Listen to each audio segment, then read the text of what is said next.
plusieurs structures soupçonnées de participer à la dissimulation et la réintégration de fonds, parmi lesquelles bokk na ci ay fondations yi nga xam ni itam moom Mohamed Rassoul Dieng la daal di tudd dans cette partie Ngoné Saliou nag nekkoon na ci boobu de li nga xam nekk moo di fondation doon distribuer ay xaalis liquide à des ex-détenus foofu si wàllu Pikine Guédiawaye.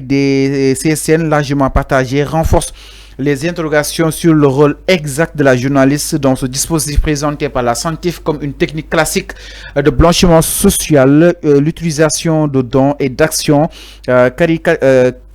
caritatives pour réintroduire dans le circuit économique et social des fonds d'origine douteuse. Alors enfin coowal Ngoné Saliou bi gis na ko doon nañ si wax fii mun na séddale ay xaalis et tout ba nga sax jàpp ni waruñu koo wane moo ne ko def si sutura di ko def ay vidéo Mouhamed Dieng daal di ko cité si benn miir li nga ko cité nag dem ba yegg si fondation bi di Mohamed Rassoul fondation bi Ngoné Saliou doon séddale ay enveloppe exactement Pikine Guédiawaye si ex-détenu yi nga xam ni itam tëyoon na leen kaso. Alors loolu nag justice jàpp ni aussi mën na s'inscrire dans le cadre jëm ñuy blanchiment social maa ngi koy soog a dégg moo bi donc risque Ngoné Saliou loolu dina si ñëw si kanam naka na daal di jàngatee li nga xam nekk moo di mbir mi jëm si yëfu ki nga xam nekk moo di Mohamed Dieng te Mohamed Dieng moom nee na yëf yi piège la da nga koo bëgg a écarter da nga koo bëgg a fànk daal jàpp na ni daal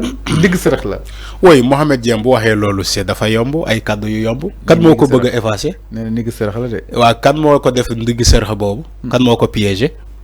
il est temps que mu wax sénégalais kan moo ko piégé bu fekkee yow sa xaalis nga yor ba créer fondation di recruter ay nit pour ñu séddale la xaalis c'est pas un piège yow yaa ko def est-ce que loolu mooy piège bi non man il faut que les gens m'expliquent le problème c'est quoi c'est la fondation wala dafa am scandale ci leneen. Mais créer une fondation, c'est pas un scandale. Donc, c'est un scandale. Ben defé enquête yi fi wacc ba ci fondation bi. Ah d'accord. Mais créer une fondation, c'est pas un scandale. Si quelqu'un ko xamantene il est dans le privé. Il est le directeur de Premier Bet, 1xBet. Maintenant, bu féké lolu scandale la créer une fondation, moi je crois que c'est pas un scandale. Maintenant, vous faites que Mohamed Dieng a été cité dans un scandale, là on n'y peut rien. Moi qui l'ai justice moi on attend la justice. Mais si vous avez dit que piège là, vous piégé. Quel piège ou là? Quel piège ou quoi? Non, je crois que lolo c'est un argument tellement facile. Oui, on m'a piégé, tel n'est pas le cas. Si Mohamed Rassoul deful dara, buñ la woyé ci kanam enquêteur yi da ngay né tout simplement defuma dara dem len ngay sét ngeen séti sama gestion man Mohamed Rassoul Mohamed Dieng defuma dara c'est comme ça defuma dara jusqu'à la preuve du contraire il faut dire que defuma dara enquêteur yi dem séti sa gestion xol sa budget xol lepp li nga doon fayeeku ñu né CENTIF avant yow nga né CENTIF du génné ay tiaxan exactement CENTIF gis nga CENTIF lépp lu mu tek ci table bi da fay leer nañ alors may deug yenen information ci mom Mohamed Rassoul dañ ko cité ni ay kër dafa am ay kër amna ben këram bu ñu cité xawma fan té quand on a estimé la valeur de la maison c'est des millions, des centaines de millions. Si nous avons le salaire de Mohamed Rassoul, Mohamed Rassoul, moi Mohamed Dieng. Moi Mohamed Rassoul Dieng. Alors, si nous avons Mohamed Rassoul, Mohamed Dieng, on a vu que le Moui Fayekou c'est 1 million 500. 1 million 500 000. Alors, qui Fayekou 1 million 500 000 le mois? Comment le gars il peut avoir une maison qui coûte à valeur de 100 millions et quelques? Laisse waxul. Amna lu laisse waxul. Kon fofu fan la jëlé xaliss bobu? C'est la question que la justice a posée à Mohamed Dieng. Yow li ngay fayé ko mais kër bi nga am ni kër gi ni yow da nga déclarer ni que sa kër la léegi kër boobu nan nga def ba tabax ko parce que xaalis bi bare na lool c'est des centaines de millions fan nga jëlee xaalis boobu te kuy fayeeku ci 1,5 million xam nga aussi loolu c'est des interrogations Fallou c'est des questions enquêteurs yi ils ont trouvé des choses yoo xamante ne lu yenwul maana on lui a posé des questions directes il a répondu mais man li ma d'accord ci ce que Mohamed Dieng a dit mooy maanaam baat ndigg sërëx on m'a piégé qui t'a piégé personne ne t'a piégé depuis le début tu es l'acteur c'est toi qui jouais da ngaa joué ba ñu yóbbu Lat Diop yóbbu ko kaso c'est toujours yow Mohamed Dieng qui joue non il a joué c'est lui l'acteur c'est lui l'acteur non c'est lui l'acteur non mais Lat Diop si il est complice on n'y peut rien mais je dis que dossier bi faut me déparer c'est parce que voilà c'est ça au finish est-ce que neko dang ko baye rek sunu nekké nonu mom Mohamed non ken bayu ko du mom mo nek ni muy taxaw dina am dañ ko piéger dama ne Mohamed Dieng bu fekkee dafa détourner xaalis kenn mënu ci dara nañ ko jaarale fu ñu jaarale ñeneen ñi bu fekkee détourner wul xaalis nañ ko bàyyi mu ñibbi këram mu nekk ci ay activités am man lii laa gëm lii kese la te sauf que loolu du man maa koy wax du yow yaa koy wax loolu enquêteurs yi ñoo koy wax alors Arfan juges yi ñoo koy wax le pôle financier judiciaire moo koy wax alors Arfan Ngoné Saliou au plan judiciaire ñu ne li muy risqué au regard de la loi numéro 2024-08 du 14 février 2024 relative à la lutte contre le blanchiment de capitaux et le financement du terrorisme, toute personne soupçonnée d'avoir participé sciemment ou non à l'intégration de fonds d'origine illicite peut être poursuivie. Blanchiment de capitaux, la peine prévue est de 5 à 10 ans d'emprisonnement et une amende allant de 50 à 250 millions pouvant être portés au-delà si les montants en cause sont particulièrement élevés, complicité ou participation indirecte, même sans avoir organisé le dispositif financier. Le fait de prêter son image et de servir de relais dans la distribution des fonds peut être qualifié de complicité punissable des mêmes peines que l'auteur principal.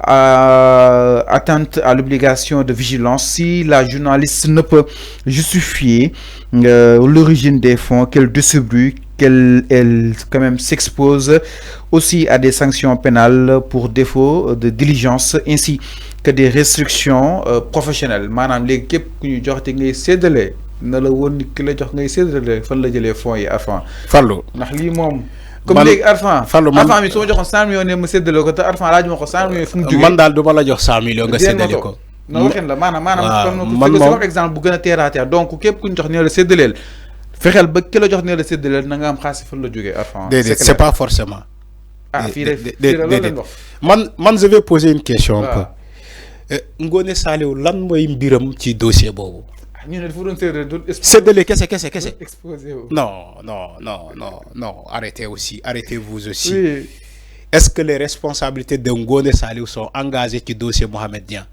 je ne crois pas. Franchement, non, je ne crois pas. Il faut. Moi aussi, non, il faut arrêter. En fait, peut-être donc on va négocier de l'argent. Vous faites que Ngoné Saliou dafa am ay ennemis wala dafa am ñu ko méré. Nañu régler affaire bobu buñ ko jaarale ci lolu. Non, il faut arrêter quand même. Je ne vois pas en quoi ces responsabilités la journaliste là. Ces responsabilités sont engagées qui le dossier Mohamed Dieng. Il faut arrêter. Il faut arrêter un peu la manipulation parce que journaliste bobu dafa djégé Sonko wala fépp Sonko fu muy dem daf koy yóbbaale wala Ngoné Saliou day voyager non il faut arrêter ça aussi bu féké am nañu ko méré une seule fois nañu dem régler problème bobu direct avec mom Ngoné Saliou nañu bàyyi di entacher ces genres de situation yóbbu nit dugal ko ci dossier bu mu bokkul voilà léegi Fallou est-ce que le pôle financier judiciaire a cité le nom de Ngoné Saliou? Je pose la question. Non est-ce que Sentif dugal na dossier am foofu mu ngi foofu d'accord léegi mu ngi foofu. Attends, je lis le titre. waaw d'accord mu ngi foofu. Rapport compromettant la scientifique CERN Mohamed Dian. Voici Ngoné Saliou Diop est également cité également. Il est cité, elle est citée. Voilà. Donc si elle est citée, vous faites qu'il y a une convocation, elle n'a qu'à aller répondre comme tout le monde. Mais non. Moi, andi contribution. Mais moi, je ne vois pas en quoi sa responsabilité est engagée sur le dossier Mohamed Dian. Maintenant, si c'est la scientifique qui l'a cité, parce que moi, je suis neutre. Moi, je suis neutre. Maintenant, si c'est la scientifique, moi, cité le nom de Ngoné Saliou. Pareil, nous convoquons quoi? Vous faites que Mohamed Ndiaye convoqué nous convoquons Ngoné Saliou. Elle n'a qu'à aller répondre comme tout le monde. Alors c'est clair, mais non, par rapport à. Elle n'a qu'à aller répondre comme tout le monde. Mais je ne vois pas en quoi ses responsabilités sont dégagées, sont engagées, qui le dossier Mohamed Ndiaye. Parce qu'elle est journaliste, voilà d'un quoi reculter pour nous distribuer une enveloppe. Mais il n'est pas dit forcément, mon Ngoné Saliou, warna xam enveloppe yo xaliss bo fu mu joggé. Journaliste, c'est comme si quelqu'un qui voyage. Mais avant, alerte pour gars, pour nous bailler. Vieux Thian bi bok ci coalition Diomaye président. Na xolay fay fu mu joggé bala ma sédalé. Vieux Thian mi. Ma ñew may ma rek. Yow Vieux Thian mi bok ci coalition Diomaye président. Mu am fondation, ñu koy ziar bu baax. Alors Vieux Thian am fondation. Mu ne damay recruter Arfan, recruter Fallou, recruter Massamba, recruter Mademba. Ne len kay len japp ci fondation bi. Dama wara dem Saint-Louis qui est détenu wala dama wara dem Louga qui est détenu ci sama fondation man Vieux Thian légui bëgg na ñu and ak yeen ngeen jappalé ma ci séddoo gi. Est-ce que ñun dañuy taxaw ne Vieux Thian yow fo jëlé xaaliss bobu? Mais dañ ko waxtaane dé bala ñu. Non. Ñun kay xama lan mo ñu intéressé. Thian ñaata nga ñuy fay ci déplacement bi. Alors ñu ñëw. ñaata nga ñuy fay pour ñu jappalé la ci combat. Lolu kessé la, lolu lañ ñun contrat bobu lañuy négocier ak mom. Négocier. Alors mi non temps bi jeex na Arfan daal di koy jeexalee ak suñu dernier point si nga xamné que modi waxtaan wi exactement